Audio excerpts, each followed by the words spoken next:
আমাদের দেখা হয়নি বেশ কয়েক বছর।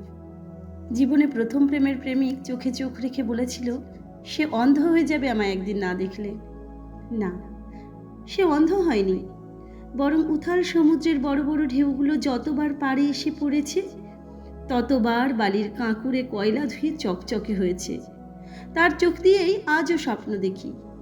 দ্বিতীয়বার যে এলো, সে বলেছিল জীবনে আমায় ছাড়া সে বাঁচবে না, অথচ দিব্যি বেঁচে আছে 4 বছরের বৈবাহিক জীবনে কোনো অবলম্বন ছাড়াই। গোধূলি লগ্নের বন্ধনীতে যার হাত ধরে একদিন তার গৃহে পদার্পণ করলাম, সে বলেছিল সারা জীবনের সাথী আমি, তার অর্ধাঙ্গিনী।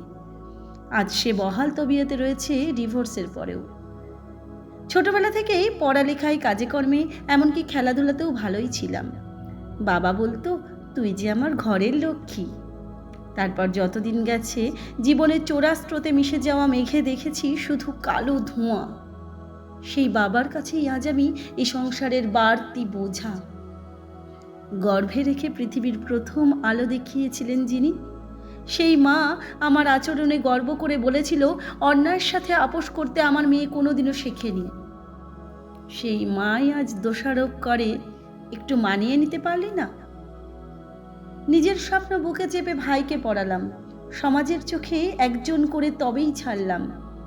ভাই আমার বলেছিল দিদি তোর অবদান কখনো অস্বীকার করতে পারবো না। সেই ভাই এখন আমার জন্য তার বৃত্তের চারিপাশে থাকা বন্ধুদের সামনে মুখ তুলে তাকাতে লজ্জা পাই। পাড়ার ছেলে মেয়ে যাদের সামান্য টাকার অভাবে বন্ধ হয়ে যাওয়া টিউশন নিজেই পড়াতাম, কাকিমাদের বলেছিলাম টাকা লাগবে না। এখন সেই কাকিমারাই পড়শিদের বলে বেড়াই আমি ডিভোর্সি মেয়ে। পরীক্ষার আগে যে বন্ধুদের হাতে তৈরি খাতাগুলি দিতাম, তারা বলতো চাকরি পেলে সবার আগে আমাকে জানাবে। রাস্তায় দেখলে এখন আর কেউ চিনতেই পারে না। পদোন্নতির পর পদোন্নতি পেয়ে আজ তারা মস্ত বড় অফিসার। আমার বান্ধবী যে একটা সময় না দেখলে ছটফট করত, সেই বিয়ের আগে বলেছিল ওর বিয়েতে উপস্থিত না থাকলে বিয়ের পিঁড়িতেই নাকি বসবে না। আজ তার সন্তান হবার খবর অন্যের মুখে শুনতে হয়। একসময় অল্পতেই ভেঙে পড়তাম। বাতাসে উড়ে যাওয়া কাগজ খড়কুটোর মতো আঁকড়ে ধরে বেঁচে থাকতে চাইতাম কোনো অবলম্বন ধরে।